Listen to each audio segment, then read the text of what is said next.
बिस्मिल्लाहिर्रहमानिर्रहीम। अस्सलाम वालेकुम नादरीन, आप यूट्यूब चैनल देख रहे हैं। मैं इमरान ख़ान हूँ।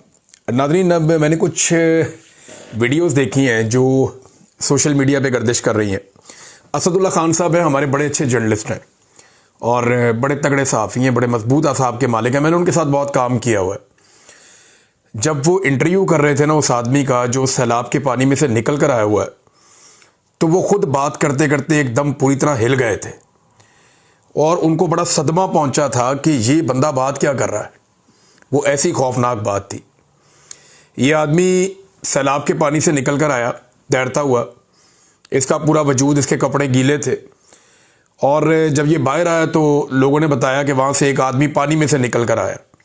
तो असदुल्ला साहब ने इसका इंटरव्यू किया तो ये पानी में से ऐसे निकला कि इसके बाद ड्रम थे, ड्रम जो होते हैं ना छोटे ड्रम, उनके अंदर वो उसको टाइट कर ले तो उसके अंदर हवा भर जाती है, फिर वो पानी में डूबता नहीं, आप उसे सहारा ले सकते हैं।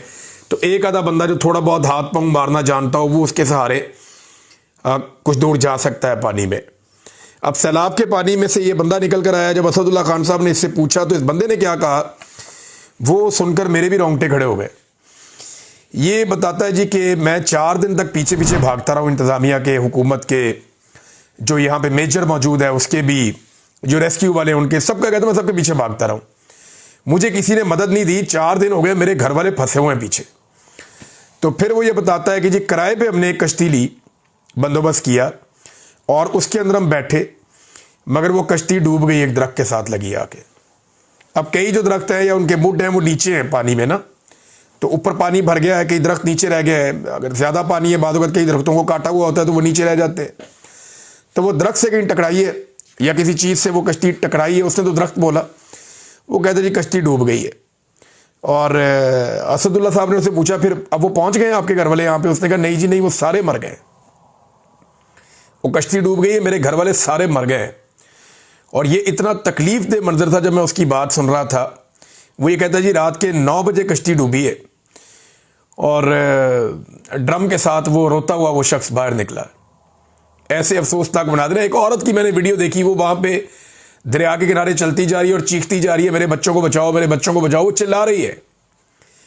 एक और मैंने बंदा देखा, वो अस्पताल के अंदर सरकारी अफसरान के सामने बिलक बिलक के रो रहा है, दाड़े मार के रो रहा है कि बचा लो हमें। ये नादरीन अजीबो गरीब मनाजिर मैं देख रहा हूं। एक बहुत बड़ा डिजास्टर है जो आया हुआ है इस वक्त जनूबी पंजाब में। खास तौर पे ये 2 इलाके जो हैं, जलालपुर पीरवाला और अलीपुर, इन 2 इलाकों में बहुत बड़ी तबाही हुई है, जबकि हुकूमत जो है वो वहां किनारे पे बैठ के तालियां बजा रही है। वो मनाजिर भी मैंने देखे, अफसोस के साथ मुझे बताना पड़ता है। अपनी सीनियर सूबाई वजीर को बिठाकर गई मरियम नवाज कि यहां बंद पे बैठेगी, और वो वहां इस कार्रवाई पे रोजाना के हिसाब से लाशें मिल रही हैं। 20 दिन का बच्चा डूबा है वहां पे। मां अपने बच्चे को नहीं छोड़ती, आपको पता है। 20 दिन का बच्चा लोग कह रहे हैं वहां पे डूब गया, छोटा बच्चा, और बहुत सारी लाशें पानी में मौजूद हैं। ये लोग दावे कर रहे हैं, लेकिन वहां पे जो सीनियर सूबाई वजीर है वो बैठ के क्या कर रही, तारीफें कर रही हैं एक दूसरे की तारीफें कर रहे हैं, ब्यूरोक्रेसी की, अपने लोगों की, अपनी जात की, और अपनी जाती तशहीर की जा रही है। और फिर वहां पे बैठ के तालियां पीटते हैं, गरीबों की लाशों पे ये लोग तालियां पीटते हैं। ये वहां पे इनको लोगों की तकलीफों का एहसास है, सिर्फ इतना इनको एहसास है।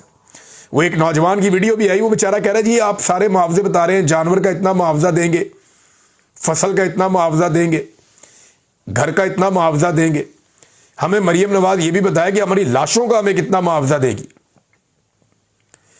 और उसने क्लेम किया कि जब ये पानी सूखेगा या जब हमारे इलाकों से पानी निकलेगा तो इतनी लाशें निकलेंगी। उसने ये क्लेम किया कि सैकड़ों। लेकिन मैं आपको ये बता रहा हूं, ये बहुत बड़ा डिजास्टर है नादरीन। ये छोटा इलाका नहीं है, ये बहुत बड़ा इलाका है और ये बहुत बड़ा जुर्म हुआ है। ये इतना बड़ा डिजास्टर है और इतना बड़ा सानिया हो गया जो अभी तक पाकिस्तान के मीडिया ने आपको बताया ही नहीं।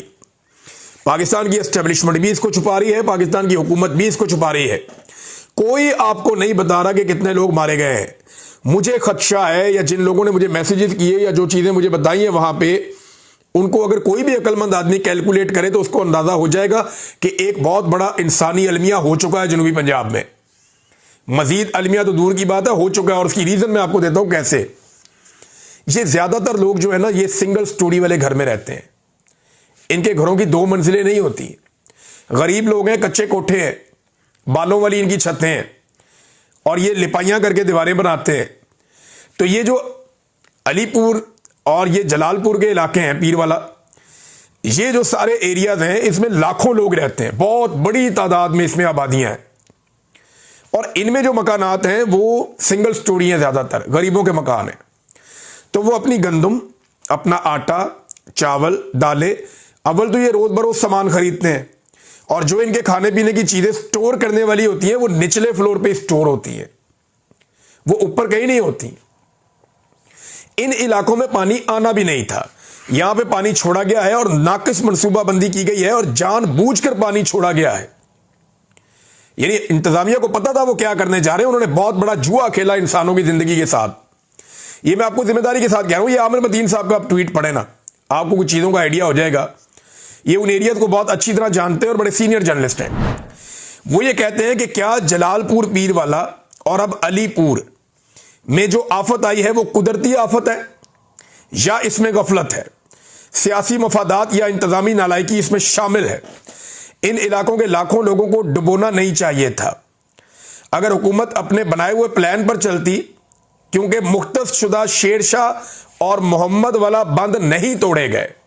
ये 2 बंद क्यों नहीं तोड़े गए, ये सवाल आमिर मतीन साहब ने उठाया कि वक्त पर जो मुख्तस किए गए थे, आपने पहले से आपने बताया होता ये बंद हम तोड़ देंगे और इससे पानी का फ्लो इधर को घुसेगा और वापस ये पानी का फ्लो दरिया के अंदर शामिल हो जाएगा या दरिया सिंध में जाके मिल जाएगा, तो फिर तो बचत हो जाती है। उन्होंने साथ मैप भी लगाया हुआ है कि अगर ये शेरशाह वाले और मोहम्मद वाला बंद नहीं तोड़े गए, इनको मुख्तस करने पर सालों मेहनत की जाती है इन बंदों को, ताकि पानी कम से कम नुकसान के साथ गुजर जाए।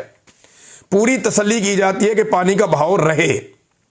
शेरशाह से निकला पानी दरियाए सिंध में या आगे फिर दरियाए चनाब में मिल जाना था, जबकि अलीपुर और जलालपुर में पानी अब खड़ा हो गया है जाके, जहां पे इन्होंने बंद तोड़े। किसने ये फैसले किए और क्यों किए, इसकी तफ्तीश होनी चाहिए। कौन करेगा? अदालतें कंप्रोमाइज हैं। जस्टिस आलिया नीलम तफ्तीश करेगी। वो इस बात पे खुश है कि मरियम नवाज उनकी वजीर आला है। सारी जिंदगी जस्टिस आलिया नीलम साहबा की जो वालदा है, उन्होंने, इनकी फैमिली ने नवाज शरीफ साहब के कारकुनों का किरदार अदा किया है। मियां नवाज शरीफ साहब के घर की बैक साइड पे एक मोहल्ला है जहां पे ये रहते थे, इत्तफाक अस्पताल की बैक साइड पे, और वहां पे ये मशहूर है वकीलनी के नाम से कि यहां पे वकीलनी रहती है आलिया नीलम साहिबा। अब वो चीफ जस्टिस बना दी गई है इस्लामाबाद लाहौर हाई कोर्ट की। उन्होंने ये पता करना है, वो तो सवाल ही पैदा नहीं होता कि कभी आंखें खोलें और वो देखें इन चीजों को ना। उनका तो शरीफ खानदान से ताल्लुक जो है रजिस्टर्ड पुराना ताल्लुक है उनके खानदान का, तो वो तो इनकी नाअहली के ऊपर आंख खोलने से रहे। क्या मिलिट्री एस्टेब्लिशमेंट करेगी? वो इस जुर्म के अंदर शामिल है। ये तो जो जुर्म ये कर रहे हैं इसके अंदर मिलिट्री एस्टेब्लिशमेंट शामिल है और वो कभी भी इनको नाकाम होता हुआ या नामुराद होता हुआ नहीं देख सकती। पाकिस्तान चाहे बर्बाद हो जाए, कौन करेगा इंसाफ? अवाम ही करेगी। ये जब करेगा मेरा रब इंसाफ करेगा और अवाम को इसके लिए हथियार बनाएगा। ये वक्त हम देखेंगे इंशाल्लाह। लेकिन यहां पे बात यह है कि ये बंद क्यों तोड़े गए और इतना बड़ा जुआ क्यों खेला गया। बंद वो तोड़े जाते हैं जिनके पीछे कई सालों की मेहनत होती है कि अगर ये वक्त आया तो ये